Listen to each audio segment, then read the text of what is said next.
maybe you'll correct me, but I was doing a little bit of research and, you talk about turning your passion into profits. And I find that it must have been an interesting journey for you to be on this, call it cookie cutter path, studying law, having kind of this career outline, you become partner. Law is a pretty straightforward to success kind of path, but here you are, you took a pause and you went into the path of entrepreneurship. I'd love for you to kind of take us back there and tell us how easy or hard of a decision that was. I think it was equal parts easy and equal parts hard. The easy part was about that decision was that I was really unhappy with where I was in life. And I never stopped to ask myself why. Like, why was I in law school? What did I actually want to do with the legal career? I am the daughter of an immigrant. And so I just figured, well, education is the way that you get to where you want to go. And so I continued down the education track, never really pausing to actually think, what was my purpose? What's my driving force? Where would I be the most fulfilled? So in that way, sure, it's easy to have this coming to of a decision. And then it's really difficult because I had never seen anybody in my family ever start a business. And I know it seems very hard for people to understand, but I was 26 years old and I didn't know a single person in my life who had a business. So somebody having a business was the equivalent of meeting an Olympian or an NBA star or the president of the United States. I had never had that happen in my life.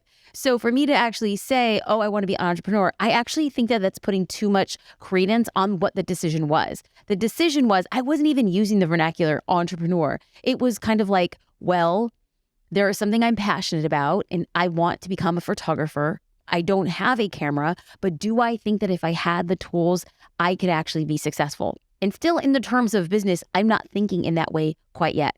I am thinking in terms of what's actually going to happen when it needs to happen. And can I make money by way of this? So for me, I was working a job as well as trying to start my photography business and get it off the ground. And so in that regard, I didn't put monetary pressure on what at the time I didn't know was a business. It was, can I do something I love and find a way to make money? It wasn't until doing it for a year that I had my first year being a photographer, I made over $100,000. And that's when I started realizing, oh, I think that this is a business. And that's when I started changing my whole belief system around that.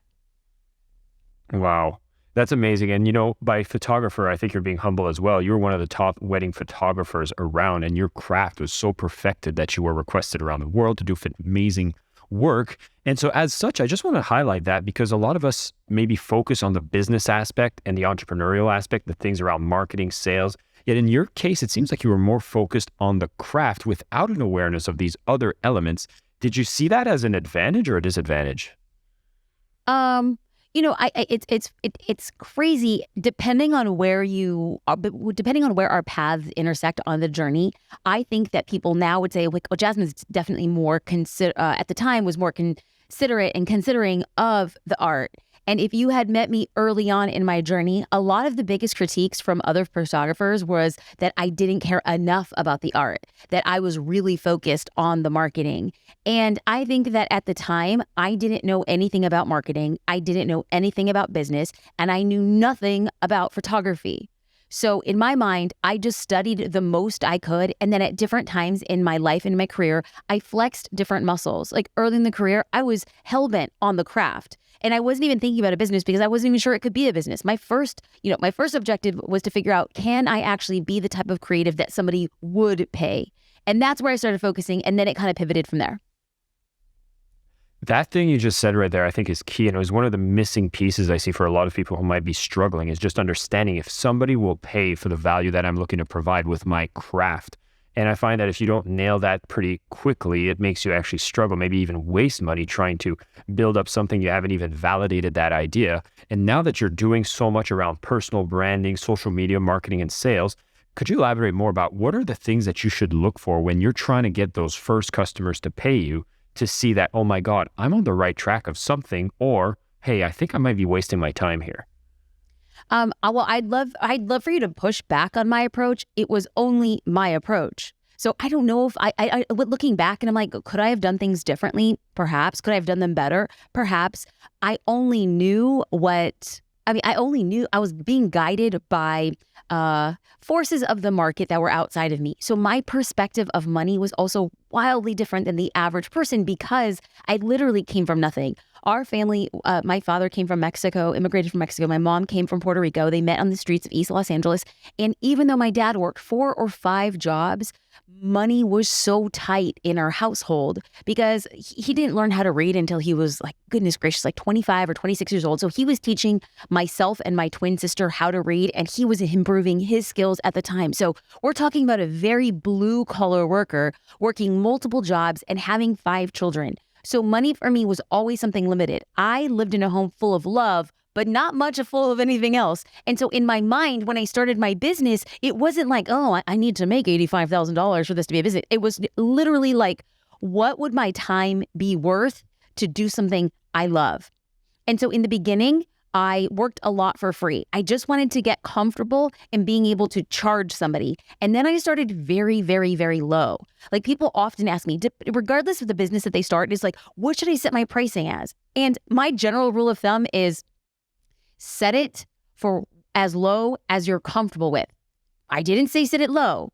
I just said set it as low as you're comfortable with. Now, this is not a general rule of thumb for you to run your businesses for years on end, but in order to get that first customer, because the first customer will guide you with what you need to provide for the second, third, fourth, fifth, 10th, 200th. And over time, you continuously increase your prices based on how you're learning, what you're doing, and how you're improving your craft and how you're investing back in the business. So for me, I just asked myself, what is it going to be worth for me to get somebody to sit in front of my camera? And if it was a portrait session, I think I started somewhere in the ballpark of $75 or $100. Now, that was a lot more than I was making on a per hour basis. And as my career grew from there, I was able to increase my prices slowly over time as the demand increased and as I got better.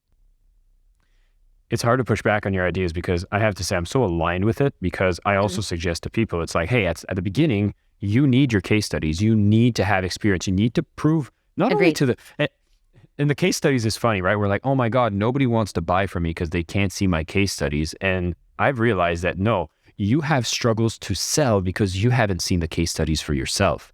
And so it becomes a race to serve. And I love that you're bringing that ideology. And I hadn't heard it framed that way before, is pricing as low as you're comfortable with. And as your comfort level actually shows that you get busier. I can just recall one of my good friends, Miriam, she was doing some consulting and she was doing free sessions and got so burnt out. She was like, my calendar's full. I'm helping all these people for free. I was like, you got to start charging more. That's your natural filter. And I'm assuming that when you went on your journey of photography, like you could not be comfortable charging $75 per portrait when you had a lineup of people waiting for that work to be done. So in order for you to be comfortable, your price had to rise. And I find that's just a beautiful part of the journey, and often one that, I think I'm a bit to blame. You might be a bit to blame as well, Jasmine, because there's so much marketing that's out there that says, sell high ticket products, get paid what you're worth, etc. And it's almost like we want a shortcut to the space where we're making abundance. We're like very comfortable with our craft. And I'm just wondering, in your case, when you see somebody trying to aim for those shortcuts, do you have some words of advice for someone to realize there's some necessary steps that need to happen? Well, if there's somebody who's listening, we have to first wonder, are they cognizant of the shortcut?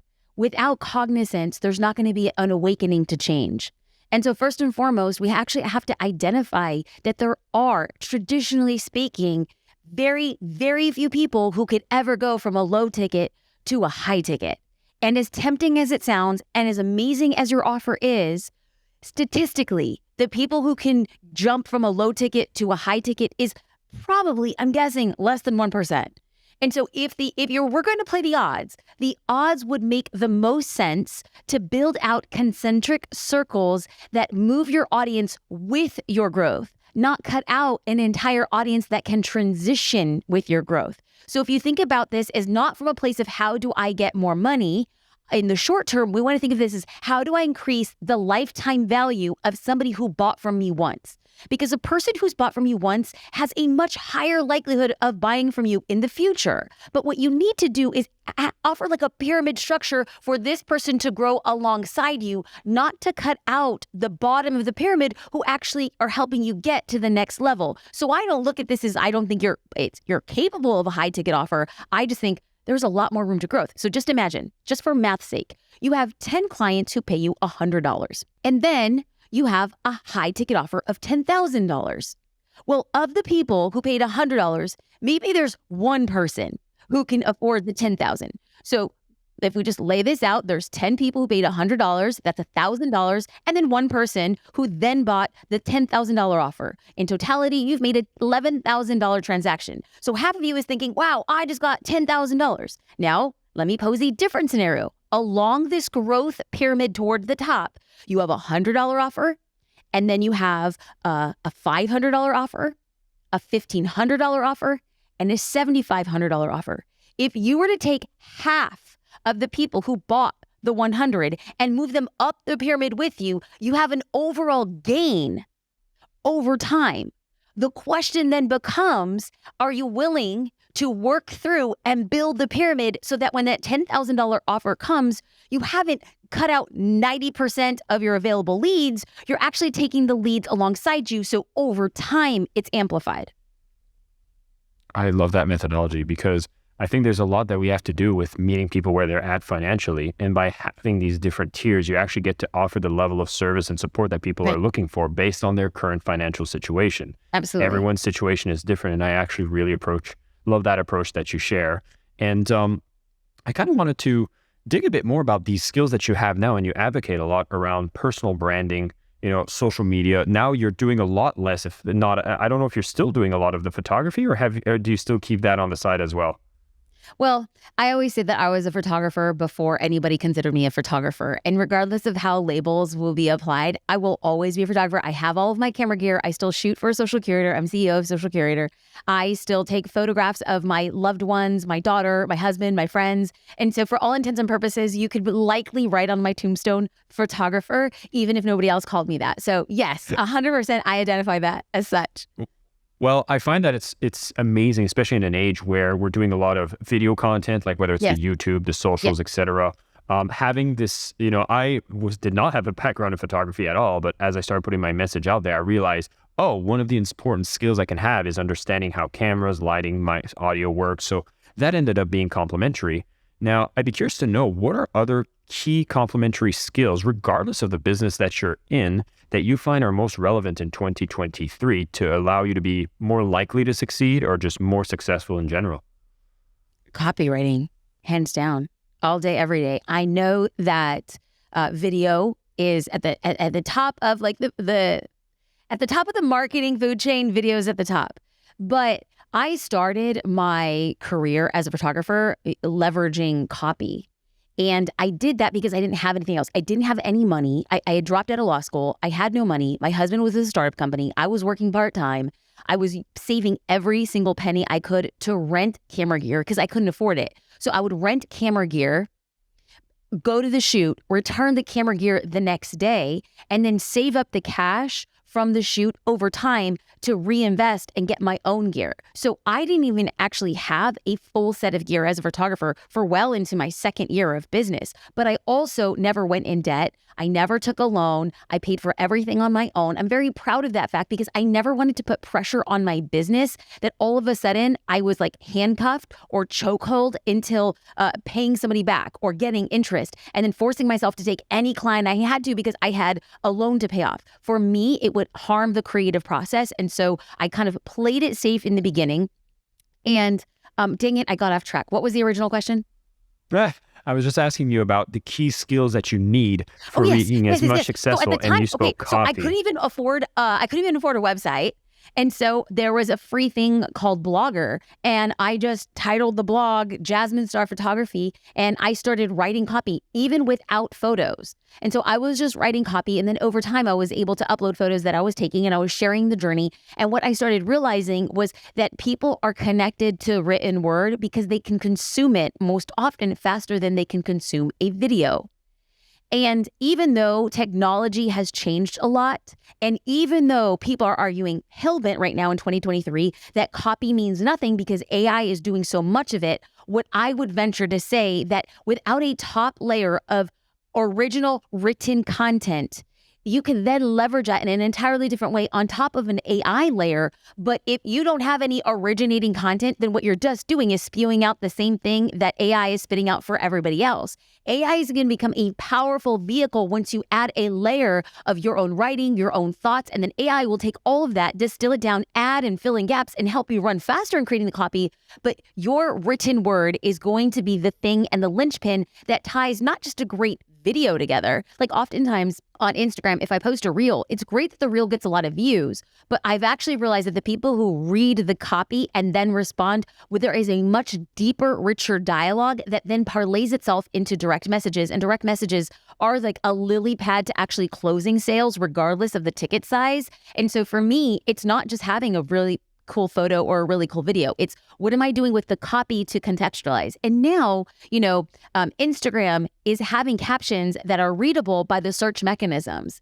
And so if you're just doing like hashtag OOTD, like outfit of the day, or hashtag nom nom nom, that's fine if somebody's looking for outfit of the day. And that's fine if somebody's looking for nom nom nom based on your lunch. But there is an opportunity for you to create searchable content in addition to the visual content that would allow you to have more people discover what it is you're doing. So do I sound bullish on copy? Absolutely. But I also think that outside of social platforms, when you could put it on a blog, when you could use it in show notes as for a podcast, when you can send it in a newsletter, you go very deep with those relationships. And it's deep relationships that actually transition to sales, not snazzy, cool writing copy that gets them where it's hot. It's the long-term lead up to the sale. I'm glad you're bullish on that. I'm glad you're saying that and reminding people of its importance, because you're right. The buzz around ChatGPT and all the AI tools that are making the writing so much more efficient makes us a bit forget that there's a core essence of ourselves that goes in every word that we put out as well. I have to say, one of the mistakes I made in my business too early is I was trying to put together some email sequences, and I had a very amazing colleague who he was really adamant. He was really excited about writing the copy, and he just wrote it. And every time I looked at it, I was like, something's off. And I felt bad about feedbacking because he was doing a great job and he was doing so much stuff and he was writing it. And I didn't think it was terrible, but something was off. And I realized that it's because the way that he would write copy was about his essence and it wasn't my essence. And I think that there's such a relevance to the personal brand that you build, especially if you're an author, an expert, or someone that's trying to put their message out there, and your voice, your face, and your written word represents who you are. I think that's one of the things I actually had to pull it back indoors. I had to actually start being, because I know how to write copy, but I got lazy and I got complacent, and that's on me. And so when I started writing the messages myself, and when I got people replying to me just saying like, wow, that really spoke to me. And I was like, wow, I think that was a corner I tried to cut too quick. And I'm glad that you're here to remind it. And I think it's a powerful reminder for anybody who's listening in. So, but I want to be very clear though. Like it's one thing real quick is I'm not an advocate for not outsourcing or letting it go, because as business owners, our job is to create a vision. And then our job is to do as many things in the business until we can't, until we could hire somebody who could do what we do the same level or better than us. And so then we begin to replace ourselves in our own business, because I hear a lot of people say, oh, my business is my baby. And I love that. I truly do. But I don't want to raise a baby for 18 years. Like I want to raise a baby that turns into a human. Right? So it's like you want things to develop and you want to love it and develop with it, not continue to hold a newborn baby for 18 years. And so in my mind, I look at the business and be like, I need to create a structure that at one point the business can work without me. And so if I am bullish on copy, and I am, what I am thinking is, let me work in the long-term vision. Do I think that in the future I could have somebody who's a powerful copywriter who understands my voice? If the answer is yes, and for me, I believe that there are better copywriters who will understand my voice. But in order for me to set them up to succeed, it's not enough to be a great copywriter. It's not enough to understand my voice. What they need to do is understand the nuances and what is valuable to me. And so if I write a piece of copy that I start seeing is resonating on social media, I'll put it in a file and I'll label it like newsletter or social post, and then like 2 ideas, or 2 reasons why I thought it worked, or 2 things that people were responding about it. And so then what I'm going to do is create an archive in Notion, and I'll go through and I'll be like, these are copywriting standards. I'm like, this one did well because of this. This one did well because of this. And so what I'm going to do in the future, whenever we expand the team in that way, and I'm like, you're going to sit with me and we're going to write a long time. And then we're going to go back to the standards, and I'm going to give you a test newsletter or a test blog, or I'm going to give you a podcast that I recorded with Jason. And what I want you to do is listen to the podcast. I want you to take the big ideas, and I want you to create a newsletter or create a blog post around this. Why? I want the SEO copy. I want to be able to link to your podcast. When people are searching for sales and they happen to come across the copy, and you can really, SEO works on copy. And so all of a sudden, if this copywriter can take this interview from my words, understand how I write, understand what's resonating, and they put together a piece of content, my vision is that I'm going to get it back and I'm like, this is like I wrote it. I have to believe that, or else I'm going to be like, I got to write copy for the next 25 years in addition to doing all these other things. The answer for me as a visionary CEO is not that, but to build the systems now for the business I want to build in the future. I'm going to be sitting on the side of the listeners here and taking lots of notes because I'm so glad you made this injection, and you're right. I'm so glad you did that because I realized that I haven't done the proper tracking of my own methods. And I think the reason that the person didn't succeed is because I didn't set them up for success.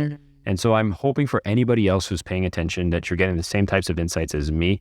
You're taking some notes on things you'll be able to do when you go back into your business. And everything that we're hearing so far is absolute gold for me. I hope it's resonating and hitting as hard for you as you're listening from wherever you are. Jasmine, this is amazing. What are the best ways that people could connect with you? Like, I know we have your podcast. I know there's your website, but what are the things you're most excited about presenting to people this year? For 2023, my word is, so I always have a word of the year, of an intention, and the word comes to me, and years it's been a variety of words. One year it was surrender. Another year it was self-love. Another year it was trust. And so this year, my word is rebirth. And I kind of just grappled with it. I'm like, what does this word actually mean? And so the way that I am choosing to interpret it is there was the old me and there's the new me. And 2023 is the new version of me. So when you ask, what are you most excited about? I can honestly look across the internet and tell you, I am excited for the person and the version I am to become. And until I feel really self-sustained and my feet deeply rooted, until that point, what I am most excited for is to continue to create and help other people without expectation. So there is the, oh, that's such a great thing. She wants to help people. And then there's also the business strategy side of it. And a brand is not your logo, and your brand is not your website, and a brand is not your typography that you use or business cards. A brand is what somebody says about you when you're not in the room. A brand is what somebody feels about you. A brand is when somebody says your business name and or your name, somebody says, wow, amazing. That's a brand. A brand is when you are looking for a photographer, a chiropractor, a dentist, a course creator. A brand is why somebody would pick your offering versus a litany of others, is because you made them think or feel a certain way. And so I don't know who this new version of me is quite yet, but I do know that myself and everybody else who is listening right now, we have the capacity to make somebody feel something. And the way that we make somebody feel something is to identify a desire.